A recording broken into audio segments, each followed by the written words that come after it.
Magandang araw mga ka-Wonder! Welcome back sa ating YouTube channel, Wonder Vlogcaster po. Pakinggan natin itong pasabog ng bagong NBI Director na pinaniniwalaan nga nating dating nakalinya, no, bilang isa sa mga staff o under ng kabinete ni dating Pangulong Rodrigo Duterte.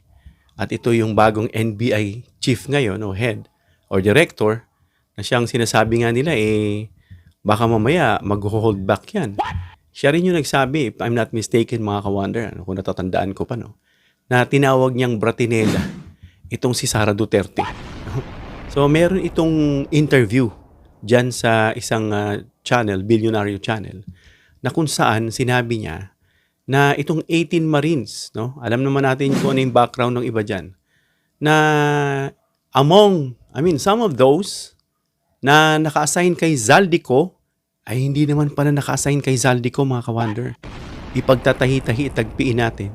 Dahil yung 8 dyan ay naka-assign daw sa kanya. Nung tinanong si Attorney Matibag, hindi niya sinabi kung sino. Pero yun ang tatanong natin ngayon, pag-uusapan natin dahil ito po yung namataan. Panoorin natin yung video mga ka-Wonder, yung kanyang interview dito sa Billionaire Channel at panoorin pa natin yung isang video. Maikli lang to, 1 minute, 2 minutes lang to.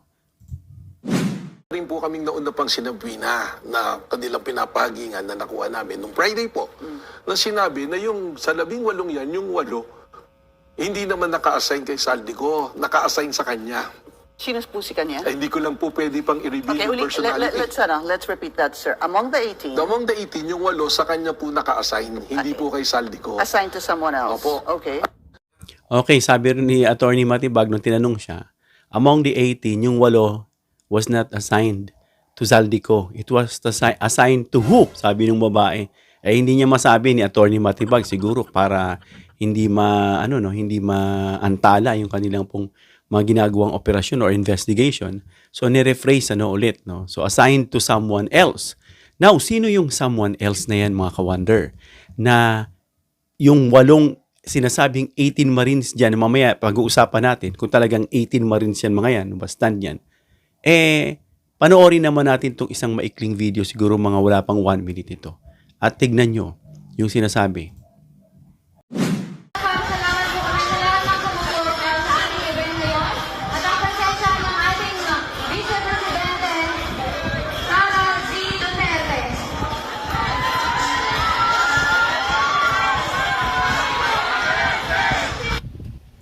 So yan mga ka-Wonder, nakita niyo yung arrow na tumuturo at saka yung isang Marines doon sa one of the 18 Marines na nag-testify ng mga kunwaring mga mali-maleta, namataan nung naglalakad si Sara Duterte kasama niya.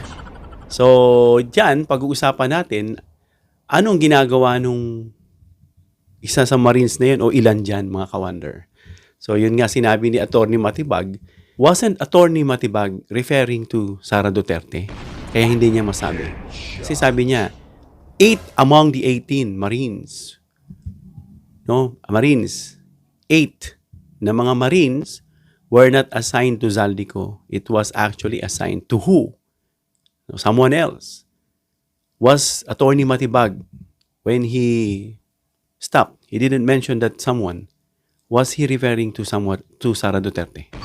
So yun, pag-aanohan natin.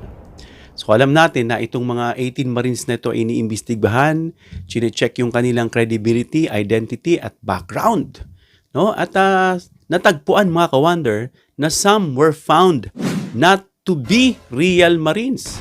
And in fact, had criminal records. Yan yung sinasabi lang may mga dishonorable discharge yung mga ilan dyan. No? So yan yung mga sinasabi rito nagrereklamo na sabi nga ni Sentry, na itong mga ito, since walang trabaho, kumagat na lang dun sa binabayad sa kanila. No, nasabi nga ni Sentry na yung mga nag-fund, panaikot-ikot lahat, and all leads to Duterte. No? Lahat daw nagli-lead kay Duterte, sabi ni Sentry. So wala raw mga trabaho to, dapat daw tumanggi itong mga to, no, kung sila po ay may mga prinsipyo. But again, some of those were actually found not to be real Marines. So yung 18 na yon, they could belong to another political patron. Hindi kay Zaldico. they belong to someone else, no? Possibly they've been or they used to work kung dati pa or until now to another political figure. Of course, not directly for Ko.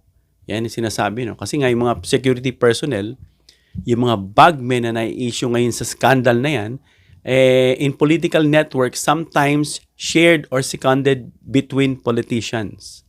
Minsan, nakikishare, bodyguard niya rin, no? O kaya, hindi na siya nag-work doon, dito na siya sa kabila. So, yun yung makikita natin dito na sinasabi nila, nag-iimbestiga ang NBI at hindi pa natin matatawaran ng NBI when it comes to investigation.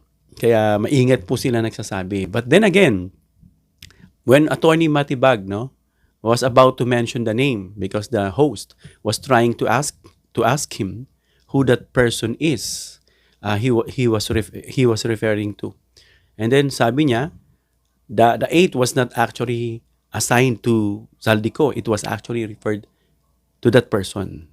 And then again, was he referring to Sara Duterte? So, yun yung mga tanong dyan, mga ka-wonder, dahil doon sa nakita natin, yung mga marine-marina dyan, na iba na hindi naman marines, o yung iba dyan, dishonorable discharged, nakasama niya nga yung isa o ilan, mga ka-wonder, no? So, again, according sa NBI, yung credibility problems niyan mga yan, na pumatol na lang doon sa bayad, hindi mo raw sila masisisi, sabi ng ibang mga nababasa natin, dahil milyon ang binabayad daw, ano? So, well, alamin natin kasi nga may mga pending criminal cases yung iba. At patungkol dyan sa kanila pong mga testimonies, medyo compromised na. Kasi ito yung mga may complexities when it comes to their background. May mga issues, mga ka-wonder. So, sinasabi rin nila, baka scripted daw yung testimony nitong mga 18 Marines, which is actually nangangamoy oo, no? Yun na nga na nakikita nila. Dahil dun sa sinasabi lang 800 something billion, 805, na pa-transport sila ng transport, parang kwentong comics, mga ka-wonder. No? Napakahirap paniwalaan. So, sabi nga ni Director Melvin Matibag, na yung 18 nga, mga iniimbestigahan nila ngayon at kino-confirm kung saan galing yung 8 para ma-sure. Pero may sagot na siya. May hint na siya, no?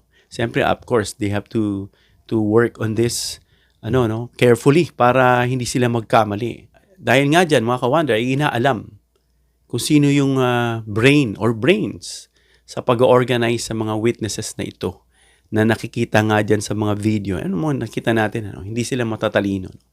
Etong si Duterte, no? Kasi kung matalino ka, nag-iingat ka sa bibig mo.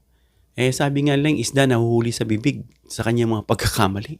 The more you talk, the more evidences and fallacies and faults and accusations that will be charged against you one of these days or soon enough, kagaya na nangyari kay Duterte, na nandun siya ngayon sa The Hague.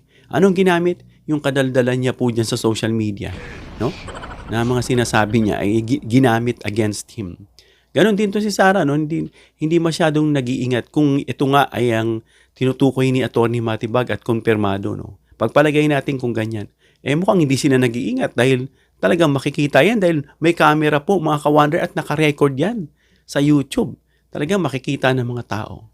So, malalaman na, sabi nga ni Sentry, na kung ito'y paikot-ikutin mo, na may sinabi pa sila, may sinukang pera si Man Scarpio na 300 million, something like that, ano?